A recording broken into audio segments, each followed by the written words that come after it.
All right. So this is take one of our official Elevation Now podcast.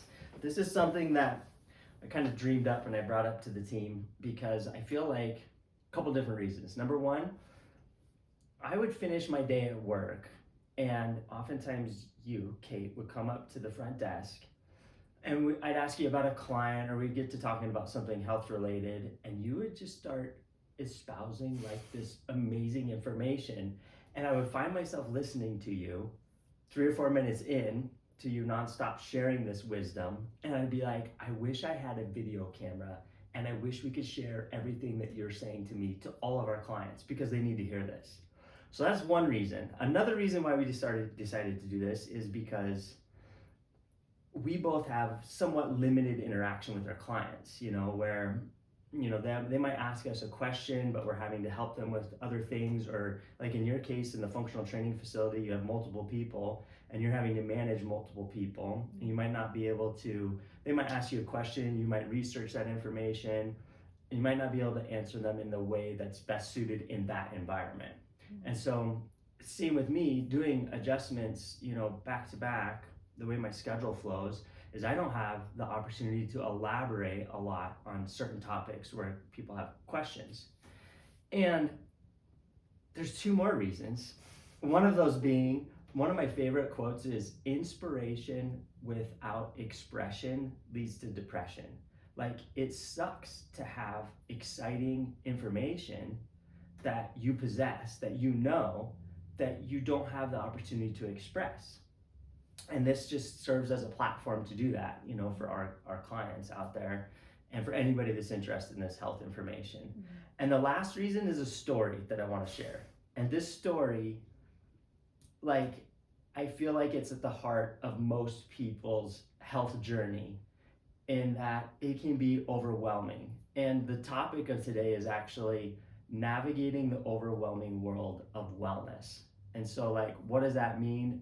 I'm going to sum it up kind of in this story, because I think there's so many different directions that you can go in. There's so many different rabbit holes that you can go in that for many people, it becomes too stressful, too overwhelming, and it's easier just to do what you know to do to get by. Mm-hmm. And so I'll just kind of elaborate on this story. So this is one of our team dinners. It was like a celebration. We had our front desk person, Brigham, and his wife were moving away, and Connor, one of our trainers, was moving away, so we decided to do a party for everybody. Mm-hmm. And I went and we did a hike, we did a retreat, it was a great time, and I went before we met for dinner to grab some ice cream. Mm-hmm. And I haven't had dairy for a long time. I don't eat dairy typically at all, very limited quantities, and I don't eat gluten, very limited quantities. And so I'm like, well, this is practicing what we preach. The ice cream I'm gonna get for our team party is going to be dairy-free ice cream. Mm-hmm. And so I come walking out of the grocery store excited to share this dairy-free ice cream, and I run into a chiropractor that I know I'm not not super good acquaintance or friends with, and I didn't recognize, I forgot his name honestly, and we did the old awkward juggle. Hey, how's it going? Good. How are you doing? And he looks at my bag and he's like, what you got there? I'm like, I immediately felt judged. Yeah.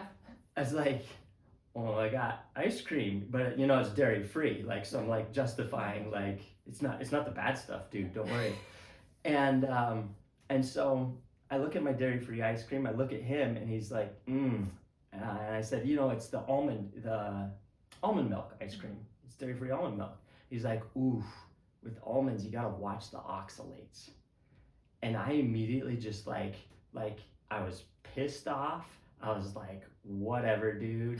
I was like, there is no winning. Yeah. And I'm like, if I feel this way, what's it feel like, for somebody else that's trying to make a beneficial, healthy move, and then they're told that beneficial, healthy move is oh, you got to watch out for this, this, and this. Mm-hmm. I know today, we have to watch out for glyphosates. We have to watch out, there's gluten in dairy, and if you're going to eliminate gluten and dairy from your diet, for most people, that's wiping out 90% of what they consume. It becomes, what can I eat? Yeah. I guess I'll just starve then. Exactly. And so, we figured we don't even have a name for this podcast. We don't have any fancy equipment. We're like, we got to just do this. And so here we are. We'll figure out the name later. We'll make the setting a little bit more prettier later. But I'm here with Kait, our functional trainer, and we want to just share this information. So Kait, like, I kind of want to know a little bit about your story. You were in the bakery for several years. Yeah. And you came to interview initially with us for the front desk role. And we needed also, at that time, someone to do functional training. And you were doing phenomenal at the front desk, and you started doing like some part-time functional training, and you fell in love with it. And now you're leading our functional training facility. And what was it like for you to, like, I knew you were somewhat health conscious before, but to, like, how has that process been for you as far as like you finding your way within that world of wellness? Jeez, That's a big question. It's ever evolving, I guess. Whereas before I came here, it was pretty active, but it was all outdoor activity, yoga, stuff like that, and strength training was pretty new to me. As I imagine it's new to a lot of people. Like, as a woman, you don't spend too much time in the weight section of the gym. It's not something I ever thought about, of like, I don't know, I'm afraid to get bulky or anything like that. That's something I hear a lot, but it's intimidating because you don't know exactly what to do. So working with the other trainers and slowly getting used to the functional movement, the functional side of things, I realized how much fun it could be. It's way more fun than going out for a run. Not as fun as going out for a hike with the dogs, right. But I realized it was necessary. And I came here with really bad shoulder pain, actually, and over the last year and a half, getting stronger, lifting weights, that's resolved. My ankle pain that I came with was resolved. And so it's like one of those things where it's like, I feel very lucky that I kind of got derailed in a different way. When you were talking about that story, like, I think about how many clients that I talk to on a daily basis where they're all or nothing, and like a conversation like that would totally derail them, and they would go back to their unhealthy habits, where it's like, I feel like moving here into this space has kind of changed my life in a very positive way. Where it's like, you think you're doing the right things. You know, I'm getting outside, I'm hiking every day, I eat pretty healthy, vegetables every meal, stuff like that, and it's like an onion that you peel back the layers. Like, right. You can go as deep as you want to, and it's hard to do by yourself. Yeah. And so when you're exposed to that world, and when it becomes your world, it's powerful enough to transform your entire life, where now it's like, I feel absolutely just lost at sea if I don't get 3 to 4 strength training workouts in a week. And if I'm not getting enough protein, like, I'm aware of that, like, in my body, and I know what it's like when you tip a little too far into the non-dairy ice cream, or, you know, in my case, I still eat dairy. Yeah, right. But you have too much, and all of a sudden, like, you're just aware of your health on a different level. Yeah. It's almost like when you start to accumulate better habits, you do become more in tune, like when you're off track. Like, that's like where your body is like calibrated right now. Like, you're used to that 3 to 4 strength training sessions a week. And so when you waver from that, you really feel the negative effects. Yeah. Yeah. But yeah, it's been an interesting journey where it's like, maybe, I don't know, I thought I was living a healthy life, but maybe not.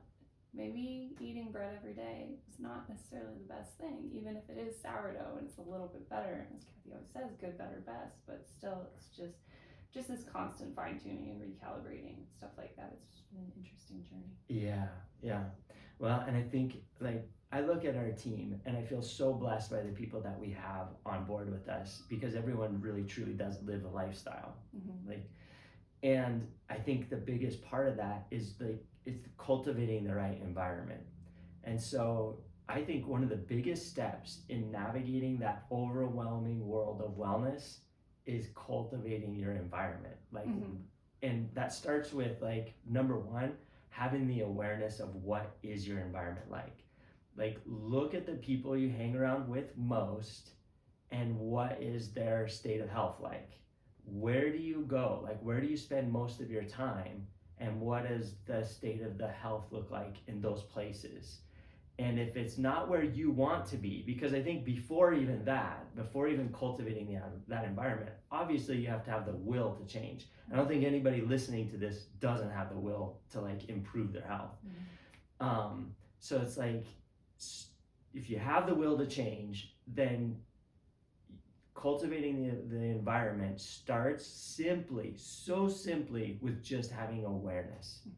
Because once you have awareness, your environment doesn't have to change, but you can start to perceive that environment differently. So like, even if you were still, let's say, working in the bakery and you started adopting like the functional training and started realizing, hey, maybe it's not the best thing that I eat, even though sourdough is a good bread source, maybe it's not great that I'm eating it every day. You could at least have that awareness and then learn and then start to implement the changes, even if you were still in that environment. I think it's kind of like we have a cheat code, because if someone jumps on board with us, like you're in the environment. Yeah, just follow this program. And it's like, it's following the footsteps of the people who came before you, right? Yeah. You don't have to do the hard work if you have a coach or a nutritional therapist or somebody who's walked that path to tell you, okay, I can save you a lot of heartache and a lot of work here if you follow this path. And so surrounding yourself with the people that you want to become like is key to improving yourself, right? I suppose. And then, you know, like taking those steps, and it doesn't have to be all at once. You know, I hear over and over again, I'm an all or nothing person. I'm an all or nothing person. And so you slip up, you have non-dairy ice cream one day, and then we'll throw all that in the trash. I can't do it anyway. And you're back to healthy your old ways, where it's like, no, that's when you have that group, that community that pulls you back in. It's okay. Okay. Yeah. You're allowed to slip up, and I wouldn't even call it a slip up. You're allowed to have dessert every once in a while. Absolutely. Yeah. Like if you're that much like fanatical about doing it right. Yeah, then you're creating more stress, which is worse than being perfect for, you know, your nutritional plan or your workout plan.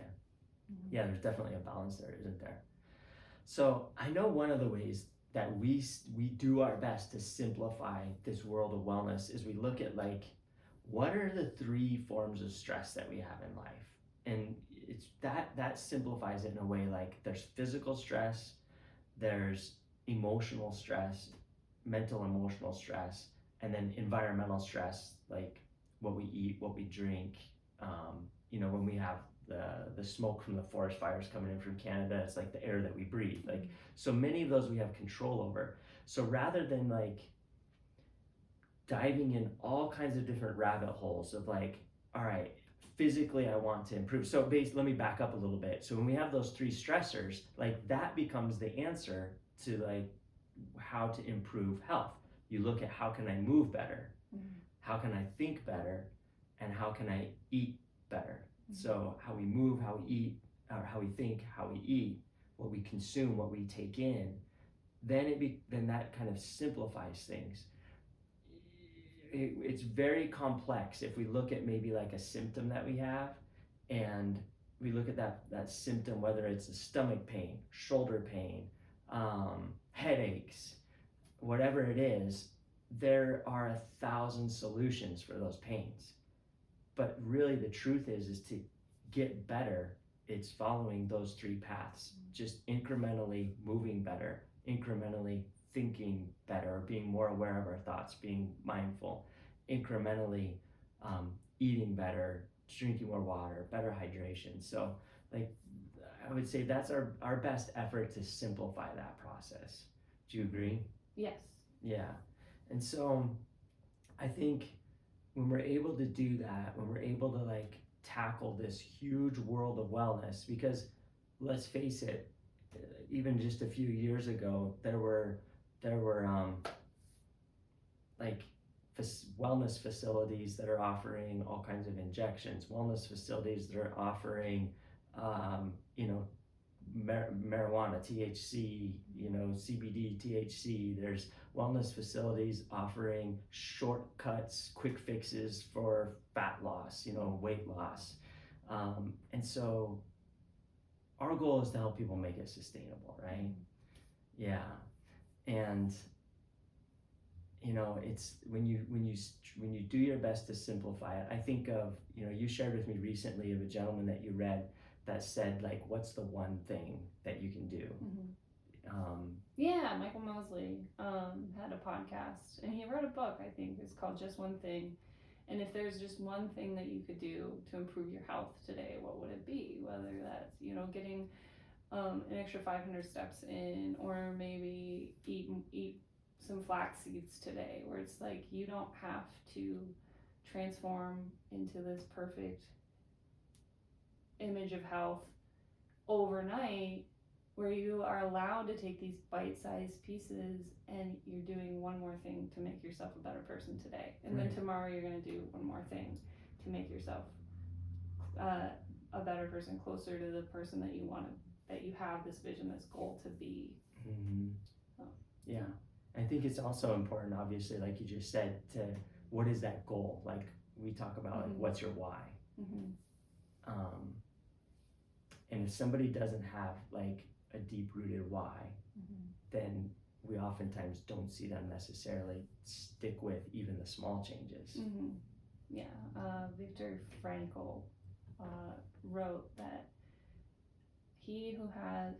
something along the lines of he who knows his why can bear almost any how. He was a Holocaust survivor. Right. And so his book, have you read it, Man's Search for Meaning? Yeah.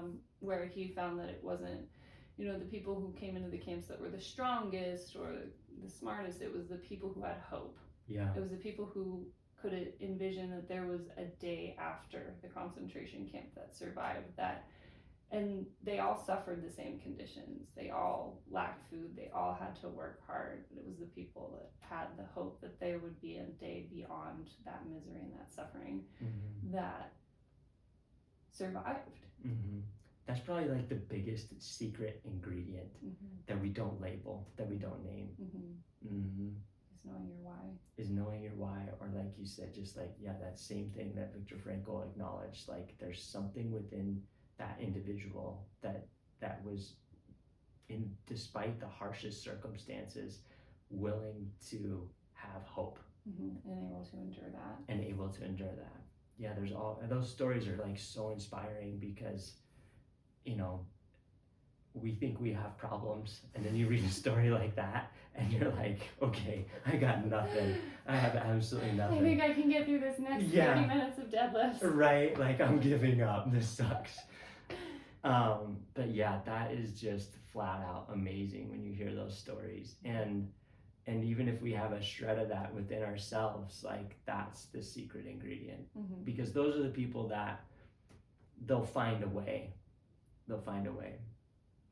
So even despite like all the challenges that are out there of like, you know, that overwhelming world of wellness, they'll find a way. They're the people that will find a podcast that is congruent to them, that aligns with them, you know, an audiobook, you know, something, and just take those bite-sized chunks. Yeah. We talked about this before. I think, you know, we realized, like, we've been doing 8 weeks to wellness for a little over 2 years, and 8 weeks to wellness, for anybody listening, is like, it's our 8-week program, and it's focusing on the 5 pillars: chiropractic, massage, nutrition, functional training, and mindfulness. And we recently just added a really solid mindfulness piece to that with Jared, our mindfulness coach. But when we put those things together and we implement it in someone's life, you know, we see pretty amazing changes happen. However, we are finding the people that are most successful with it aren't necessarily going all in 110% in all those categories, but they're sticking with it. And it looks different for everybody, like how much they're able to engage in those things. And so again, it goes back to that why. And you know, beyond 8 weeks, it's not like you're done, but it's that's the foundation, and then continuing on with making it sustainable. And so that really is the heart of it. Even if it's small things, it's about making it sustainable, right? Yeah, and you think about, like, say there's a new diet trend going around, where, okay, it's making big promises, you can lose a lot of weight really quickly, but these are questions that you have to ask yourself. So can you eat this way for the rest of your life? What accompanies that diet? Are they recommending that you work out, or are they just saying, nope, just eat this way and you'll lose all this weight? Is it, no, I don't know what I was gonna say next. I mean, it makes me think of like you have like the diets that are out there that pop into my mind is like the keto diet. Mm-hmm. Like, people can be successful at that. Yeah. Like, they can lose weight. I have not met one person that it's like a sustainable thing for them. Mm-hmm. And oftentimes they end the keto diet and they go back to they maybe achieve the goal that they wanted to achieve, and then they go back to what they were somewhat used to, even making some healthier decisions, and it's not long before, boom, that they're back where they were. So I'm not saying the keto doesn't work, but it's not sustainable. Yeah, does it work long term? Yeah. That's the problem with a lot of like fad diets is you'll lose weight really quickly, but you'll regain it really quickly. Yeah. Unless you're making other changes in other areas of your life, because I mean, there's weight loss and then there's lifestyle change, right? Yeah. And so weight loss doesn't always lead to lifestyle change, but lifestyle change generally will lead to weight loss. Maybe not as fast, maybe not as,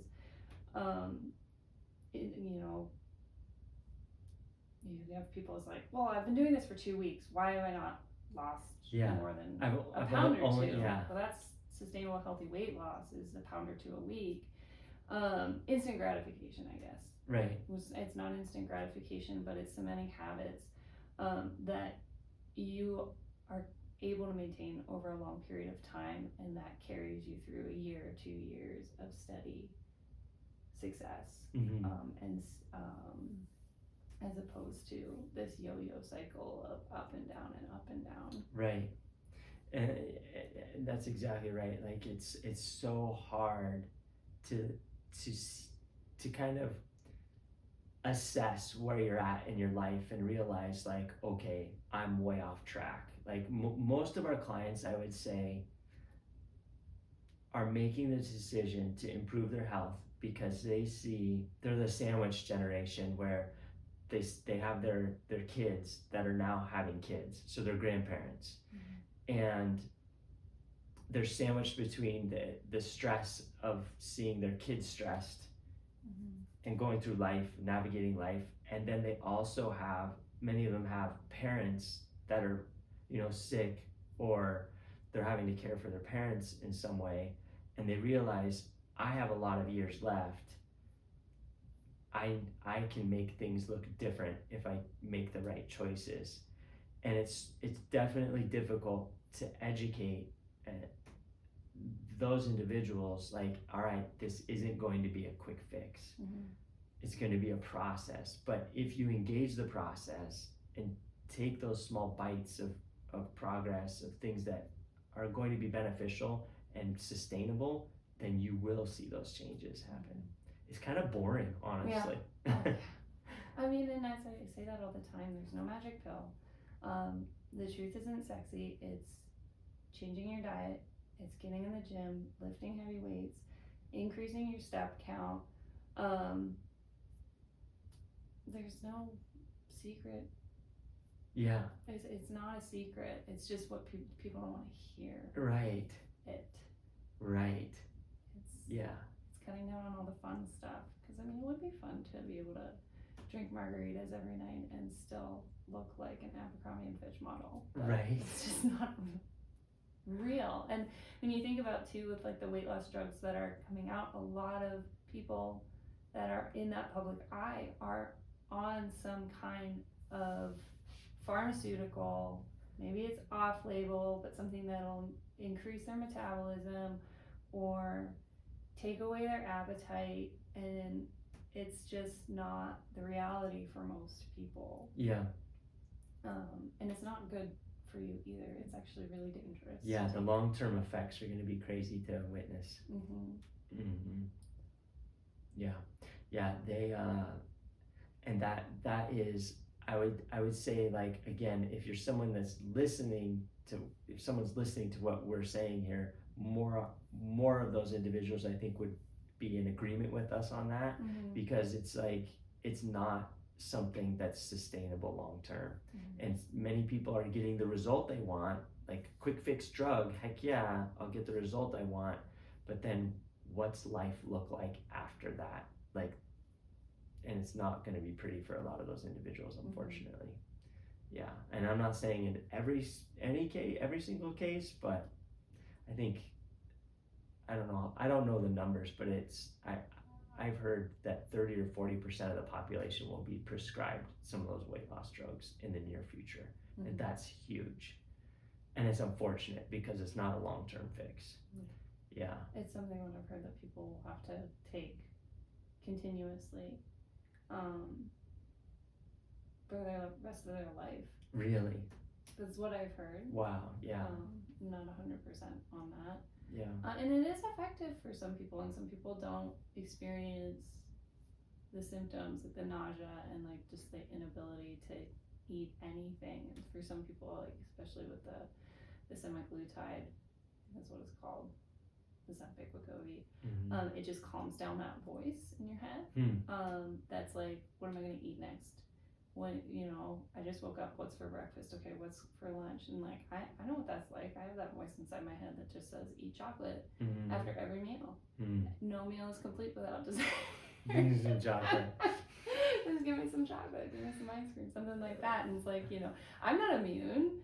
None of us are immune. Like, you can be the most principled person and the healthiest person in the world, but you stick somebody in front of a box of bundt cakes and all of a sudden, wow, that looks really good. Which flavor should I have? They're talking to you. Why choose? Right. I work out. I'm going to go for a run later. It's fine. I need the fuel.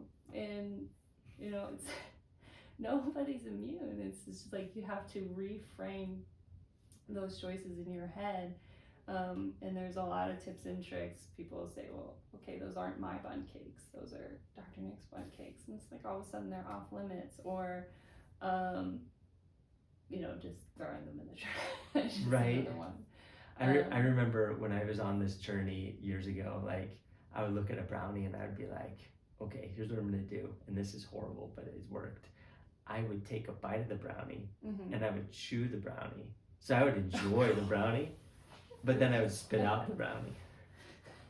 I would advocate that. That was a trick that worked for me. Yeah. But yeah, you're exactly right. And in fact, like, I just think it's important too to, like, it's not like you said, you have chocolate. It's not like it's 100% off limits, and it's never. Yeah. And I started out by saying, like, I have dairy sometimes, I have gluten sometimes, and a big part of that too. Is like that self-compassion piece, right? Yes. Like, it's okay. It's okay. Life is short. Have some dessert. Eat the cake. Just don't eat it every meal. Right. Don't eat it every day. Right. But allow yourself. That's like 80-20. If you can achieve your goals 80% of the time, and then 20% of the time, you go out with family, or you have a birthday party and you want to partake in dessert, you don't want to be left out. Do it. Because health isn't enjoyable if you don't have a life, I guess I would say. Right. Like, we're here for a short time. Right. And life has its pleasures, and if you're not going to partake in those, then you're going to be miserable and you're going to be looking at everybody else. And I think it's oftentimes even easier to self-sabotage when it's like all or nothing, and then it's nothing. All nothing. And then you fall off the wagon and beat yourself up. There's no self-compassion. I'm a loser. I can't do this. So why try? So why even bother? That's tough. And I think it's important to note, like, we've all been there on different levels. I know for me, like my personal journey, I was someone that I wanted to gain weight. Like I graduated high school weighing 125 pounds, and I weighed 125 pounds 20 years after graduating high school, and I could eat anything, but I didn't like that. You know, I could consume a lot of calories and it wouldn't make a difference, and I knew something was a little bit off.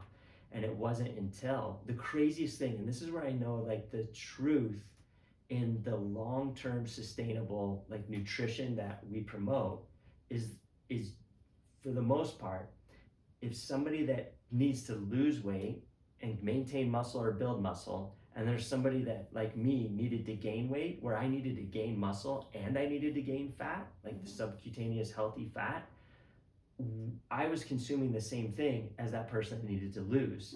And because it's the right ingredients basically for our genome, the structure and how we're made, for the most part that same nutritional plan resulted in me gaining weight and other people losing weight. And that's where, you know, like that's at the heart of what's true for long-term sustainable eat what we're meant to eat. And just to be really specific on that, like just so for people that are curious, it's like what we talk about is what, like protein, the size of the palm of your hand, right? Macro balancing is what we call it, or Kathy calls it. Carbs, the size of your fist. And I'm embarrassed to say, but I always thought carbs were like the bad stuff, like avoid carbs. But carbs, like vegetables are carbs, right?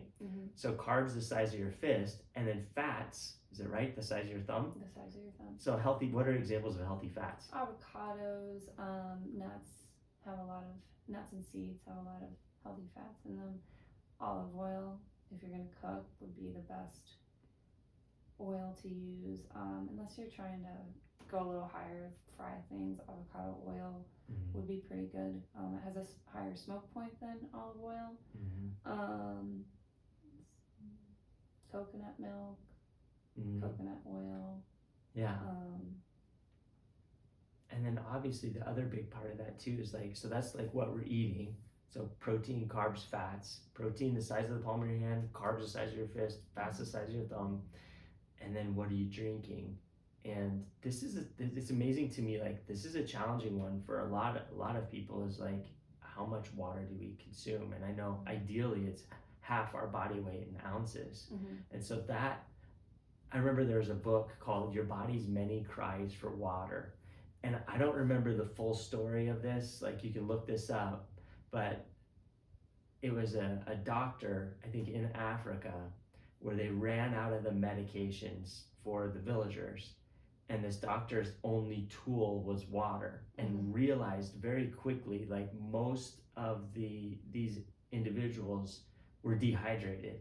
And so the doctor started prescribing water, like appropriate amounts of water for every child, every adult, and all these maladies starts clearing up. People start feeling better, and it was water. And it's like, again, it can be simple. Doesn't necessarily mean it's easy, but it can be simple. A simple change is like, and you don't even necessarily have to give up the coffee. If you're someone that drinks a beer a night or a glass of wine every night, do it, but start adding the beneficial things first. Like drink the glass of water before your coffee in the morning. Drink your glass of water before you have your evening beer or a glass of wine. Like start there. That's an example of like just starting small, right? So yeah, anyways, like those are simple things. Let's touch in on like movement based. Like what are simple things? Like you already touched on it, like just walking more, like 500 steps more. But figure out what your step count is, and you can do that. You don't need a fancy watch or anything. Just put your iPhone in your pocket. I'm sure, I don't have a Samsung, but I'm sure Samsung has a step tracker on it, or there's an app. There's apps that you can get. Figure out, track for a week. What is it? If it's 3,000 steps a day, try next week to get 3,500. somewhere between 300 and 500 Like more steps consistently. every week Yeah. until you're up to 8 or 10,000. And I would do that, maybe build a routine. If you get up in the morning, go for a quick walk, or after a meal is great because it starts those digestive processes. But I would start there. Like if you're a person who's totally scared of the gym, never been in one, or even if you have and it's been a long time and you're just really having a hard time, maybe you're going once a week or you're starting to get back in the habit, start the habit of moving more. And so walking is a super easy approach to that. Drinking more water. If you're on the couch, drink more water, drink more tea, because you're gonna have to get up and go to the bathroom. Boom, be more. sneaky about it. Yeah, or like if you're working, see if you can stand at your desk. Yeah. And you don't need a fancy standing desk for that. They're great, and if you have one or if you can get one, that's awesome. But what you can do is just take a box and something sturdy or a stack of books and put your computer up on it, so then it's at eye level and you can stand instead of sit, because what happens when you stand, it's a lot less comfortable to stand in one position than it is to sit in one position. And so you fidget, you shift from foot to foot. So more like variability, yeah. And so a lot of our calories are actually burned. So if you're thinking calories in, calories out, a lot of our calories are burned in what's called NEAT, or non-exercise activity thermogenesis. So that's your walking, your fidgeting, and tossing and turning in your sleep. So it's not, you burn very little actually in that hour at the gym. Really? Body composition too is really important. So a pound of muscle burns more calories than a pound of fat. So strength training, when say like you've been walking and increased your step count for a month and you've lost a little bit of weight, so maybe the gym feels more attainable, approachable. Right. Lifting heavy weights. So, and heavy is relative. It does not mean to go stack the 45s on the barbell and just rip it off the floor. Heavy could be 10-pound dumbbells. And so you start with the functional movements, the hinge, the squat, a press, a pull, and core work. And you start to build muscle. Because what happens if you diet and you don't lift heavy weights, you lose muscle as well as fat. Yep. And so you lose weight, but your base metabolic rate goes down. Wow. And so then you go back to eating normally because you've achieved your goal and okay, I can have, the things that I love again. Well, you gain weight faster because your base metabolic rate, say like what it was 1800, and after losing muscle and fat, it's gone down to 1600. But you go back to eating 1900 calories a day, all of a sudden you're in a 300 calorie surplus. You're going to put on weight faster. Wow. And so you start eating like a baby rabbit again, and you lose the weight again, but you lose more muscle. Yeah. So if you are trying to diet, it's very, very important that you build muscle, or you at least maintain the muscle that you have while you're dieting. That's so cool. I had no idea. Yeah, that makes so much sense. So those are the two big ones, is increasing your step count and lifting heavy weights. And if you don't know what to do, get a coach. Go to a class, a CrossFit gym. Here. Come see Kait. There's us too. But get a coach and they will teach you, if you're worried about form, you're worried about hurting yourself, they will teach you the right way to do things, how to progress things. Some coaches will program for you. Well, and I am not ashamed to say like how awesome our facility is, because it is, and you have so much praise from so many of your clients, and many people, they don't want to go to a big gym because they don't know what to do. There's a ton of machines, there's a lot of people that look like they know what they're doing, and it's so easy for people to try things. They get hurt, they don't feel right, they don't know if they're doing good form. It's kind of an intimidating environment. Maybe the price point is really nice, but you know what? Long-term sustainability, learn how to move your body, hire a coach, come see you. Like, Okay. it's simple. It Yeah. really is. And it's so profound. And I would say, like, our 8 weeks to wellness program, we always see people fall in love with functional training the most. Mhm. Like, people that didn't suspect it, they fall in love with functional training because it feels good to move your body. Yeah. I always love this, like, your spinal cord. So your brain becomes your spinal cord, that becomes the rest of your nervous system. That's communicating messages 24/7 to every organ, cell, tissue, muscle in your body. So that spinal cord is like the information superhighway. And if you look at your spinal cord, I'm holding my pinky up because that's about the circumference of your spinal cord in your body. Okay? 50% of your spinal cord, so half of it, is designed to carry movement signals. We are wired to move.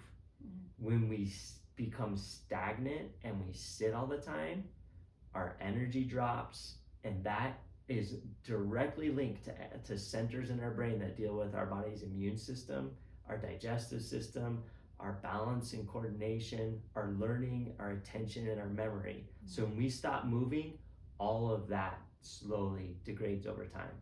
If you think about it, you see someone that is very sedentary, that happens. That's the reality.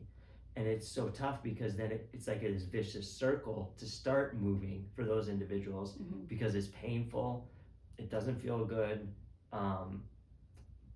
However, if they can get past those obstacles, and they have a strong enough will or a strong enough why, then it's so glorious on the other side of that because you're doing what your body is designed to do, which is move. And so it makes sense when you say things like, instead of sit at a desk, stand, like fidgeting, you are activating all those signals that flood the brain with better learning, attention, memory, balance, coordination, immune system, digestive system. And people that move well, people that move often, they function a lot better there. However, like you said, you can't just move and then feel like you can eat whatever you want, right? So we already covered that. The last realm that I feel like we should touch on is that think well realm. And we've been fortunate. We have a gentleman that's joined us to teach a mindfulness course, and you and I have started on that course. In fact, most of our team is a part of that. But what are your biggest takeaways from the mindfulness aspect with respect to keeping it simple and a sustainable implementation? Do you have any takeaways from that?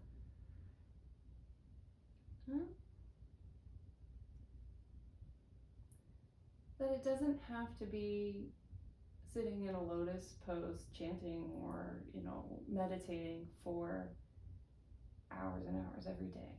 Like, it doesn't even have to look like meditating. Yeah. That you can be aware of what you're doing, and that's mindfulness, is just maintaining that awareness and letting I like how Jared says, like, like your thoughts are like this other thing, and that they aren't you. Yeah, you can watch them and you can let them come, let them be, and let them go. And that in itself is mindfulness. That it's not peace of, what did he say? Peace of mind. It's peace from mind. Yes. And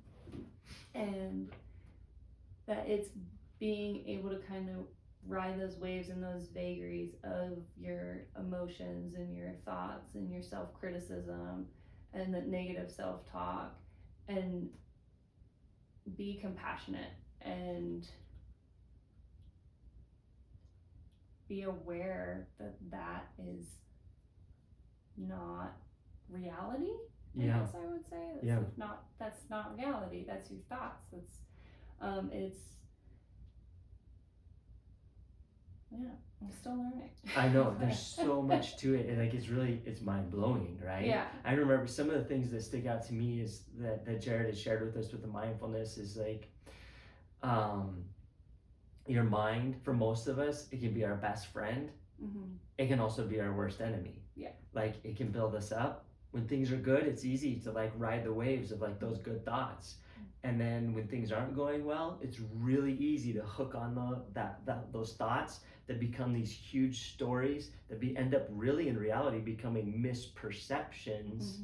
And then all of a sudden we have this emotional cascade of negative emotions and negative responses, and it's just this vicious circle. Yeah. And to like all of a sudden learn these strategies and tools to like unplug from that and witness it, it's hard to do. Like it's challenging. But to witness like this roller coaster of thought and emotion that can take place and choose not to engage in the ride, but to observe the ride. Yes. Yeah. And do it in a way with self-compassion. Yeah, it's pretty phenomenal. So, I mean, it's so easy to say, like, start your day with affirmations. At the end of the day, write down what you're grateful for. Like, those are good things, right? However, this mindfulness is really exciting to learn because it's different than that, and in a way that creates, I don't know, maybe more of a state of calm within more often. Yeah. Yeah. But it's about, because life is constant flux, it's constant stress. It's constant stress. And mindfulness is a tool that allows you, and a practice that allows you to remain at peace amidst all of that stress. Yeah. The physical, the emotional, and the environmental. Because there's, like you're saying, there's a lot we can control, but there's a lot that we can't control. Yes. We cannot control when a family member gets sick, but we can control how we approach that situation. We can't control, like, maybe our house catches on fire, burns down, but we can control how we approach that situation. We can realize that, like,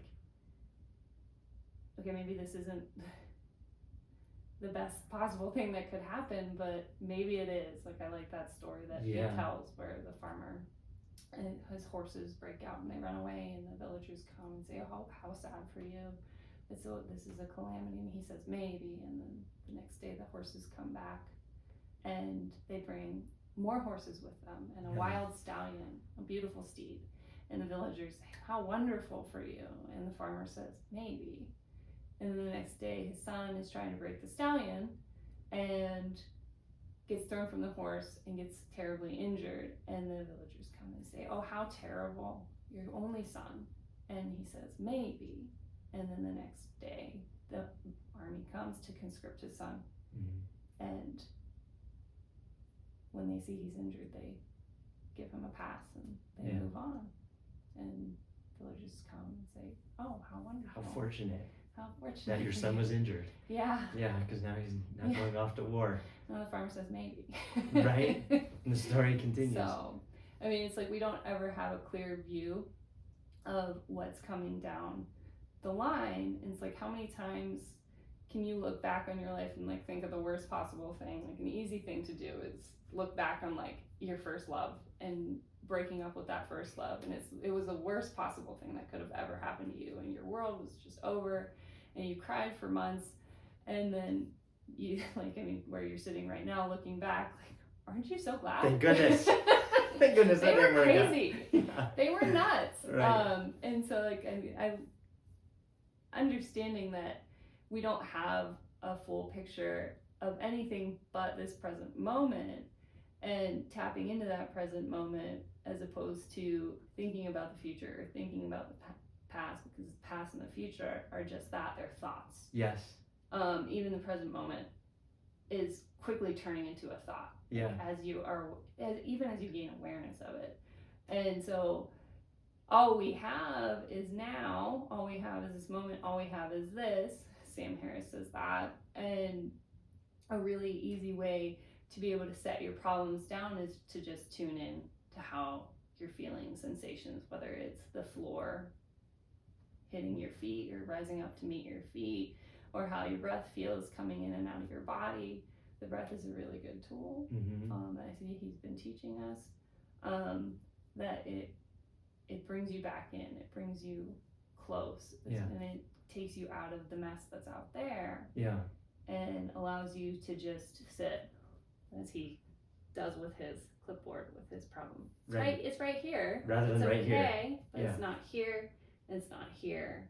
And so it's just an interesting is a complement, I guess, to Yeah. every other modality. Yeah, and it's why we do what we do, putting all those pieces together, because they all matter. They all play off of each other. Mm-hmm. You know, when you're eating better, it's easier to move better. When you're moving better, you feel better, and you gravitate towards healthier choices. Typically, when you're looking at food options, and ultimately, when you're in that, doesn't necessarily mean you're always in a state of peace, but when you're more mindful and aware, it's easier to make those better decisions. Mm-hmm. Yeah, they all feed into each other. Yeah, well put, well said. Well, I know that we'll have so many more topics to dive into, and we'll have other team members jumping in on this. And but Kait, I appreciate you. You're awesome. Thank you for sharing. Yeah, and we love you guys. We'll see you next time. Cool.